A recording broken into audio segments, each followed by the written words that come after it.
Hi, this is Stuart at the 2020 Club on the tech side. I think all the introductions were already made, so thank you for that. And I extend another warm welcome worldwide to everybody who's able to join us on this webinar today.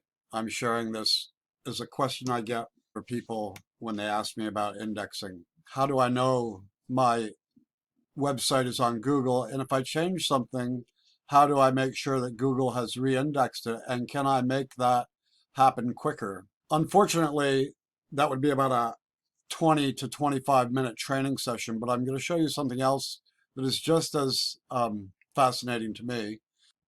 This blog post, for instance, and people can share these on Facebook and all over the web by pasting the URL from the address bar into Facebook or a widget to share to another social network. So this is a blog post. This is a page off of the 2020 Club's finearttips.com site, Lori McNee. And I'm just going to take that blog post that we were just looking at, and I'm going to paste that URL into this box called the sharing debugger. And the sharing debugger will decipher what, if anything, is on that URL. We posted that today. So whether Facebook picked up on that or not, that is actually your question. So I'm going to hit debug after pasting another URL up here. And it says when and how we last scraped the URL. Well, it went to the URL because somebody probably saw it on Facebook and went directly to it and got the information from it.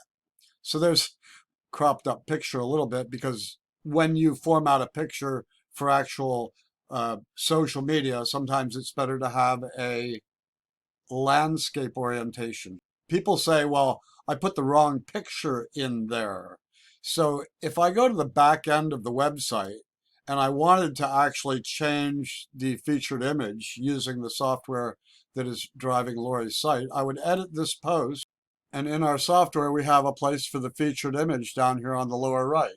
So I can go to our media gallery and select a different file in the media library that is more appropriate for this post. And had we done it with this image to start with, that's what's like on the image y'all saw, and update this post, Facebook memorizes what it sees on the web.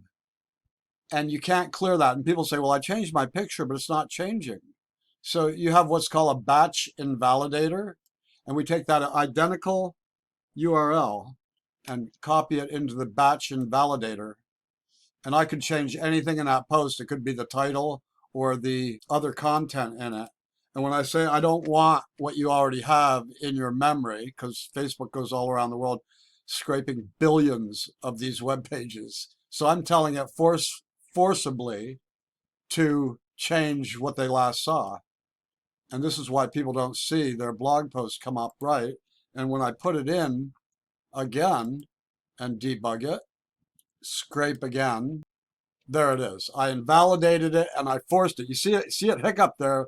The machine wasn't as quick as I was, which is not typical. Machines are usually way quicker than me. We're going to be doing the same thing on Google, where it's actually more important to me in search results that your blog and images and everything are done just so that you can have that kind of knowledge moving forward. You may already do this for a living. I don't know, but it's great to be able to share it with you today, and I hope you enjoy the rest of the webinar.